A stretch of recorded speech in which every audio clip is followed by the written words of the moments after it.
Boss.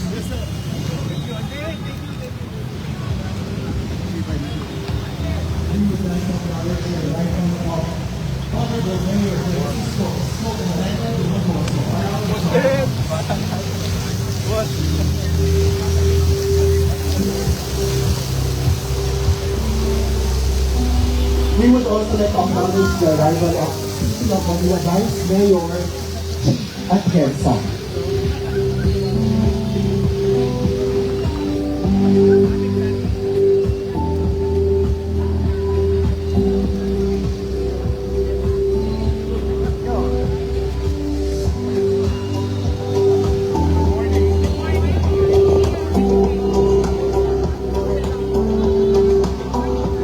Ladies and gentlemen, please settle down as we are about to begin our program. Thank you.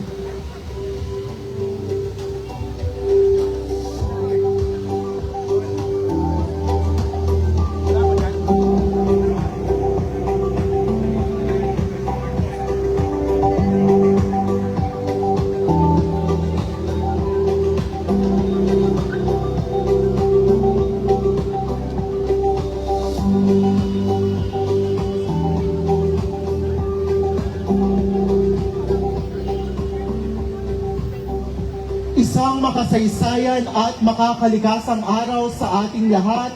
Welcome to the vibrant and historic heart of Binondo, Manila here at the Plaza San Lorenzo Ruiz as we officially launch the DNR Express Permitting on Wheels.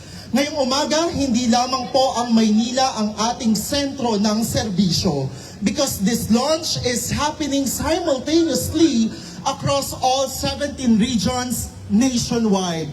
Isang malinaw na patunay na ang serbisyong pangkalikasan ay sabay-sabay nating isinusulong sa bansa. At this point, we warmly acknowledge the presence of our DNR and EMB officials and employees led by our DNR Secretary himself, Attorney Juan Miguel T. Cuna. Our partner LGU, City Government of Manila, headed by Honorable Mayor Francisco Isko Moreno Domagoso. Our valued clients coming from different sectors, media friends, and to everyone, isang makakalikasang umaga po muli sa ating lahat. Ang proyektong ito ay handog ni Pangulong Ferdinand R. Marcos Jr. para sa isang bagong Pilipinas, isang gobyernong mas mabilis, mas garantisado, at mas malapit para sa lahat. Alinsunod ito para sa Republic Act No. 11032 or the Ease of Doing Business Act, ang Permitting on Wheels ay isang konkretong hakbang ng DNR upang bawasan ang red tape at ilapit ang serbisyong publiko. Hindi na kailangan pumila ng matagal dahil ang gobyerno na po ang lalapit sa inyong lahat. Alright? So to officially begin our program and to share his inspirational message, let us all welcome the dynamic leader and father of the City of Manila, ladies and gents. A round of applause to Honorable Mayor Francisco Isko Moreno Domagoso.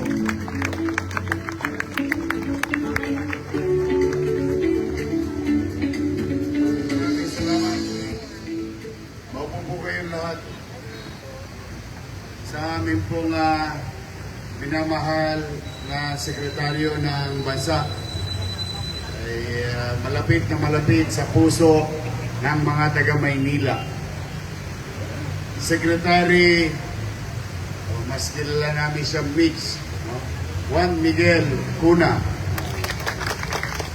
Para po sa mga nandito, malamang meron din taga 5th District dito, si Secretary Mix Cuna ay member of the City Council of Manila. Nakasama namin siya noong bata pa kami ni Letlet. Bata pa kami ni Letlet kasi konti na lang yung buhok namin. Kaya kami pabata. But we're very proud of you, Secretary. We believe in you. I know you can do better in that office, leading the entire office that protects the environment. Now, today, we're going to witness the extraordinary effort of the good secretary and the members of the EMB and all other undersecretaries and assistant secretaries of the department. Malugod namin silang tinatanggap, tayong mga taga Maynila, lalo na. As you can see, makikita ninyo sa paligid, unti-unting nagiging agresibo muli ang mga namumuhunan sa lungsod. Sila'y unti-unti na muling bumabalik upang i-develop ang kanilang mga pagmamayari.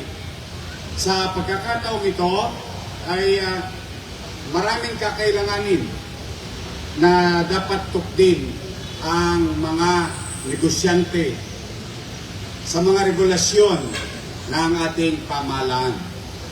At dalawang uri, nasyonal at lokal. Kaya kami nalulugod kay Secretary Cuna, binaligtad niya rin ang pamahalaan. Hindi na tao ang naghahanap sa pamahalaan. Ang pamahalaan ibinababa mismo malapit sa tao.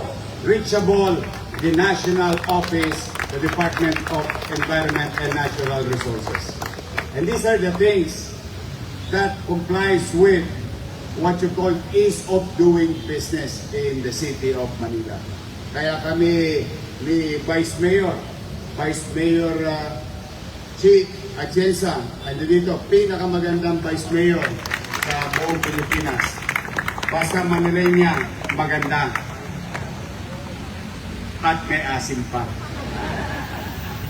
Kaya po, ngayon sa lahat ng mga kasapit pamunuan, department or bureau chief ng DNR, on behalf of the people of Manila, on behalf of the business sector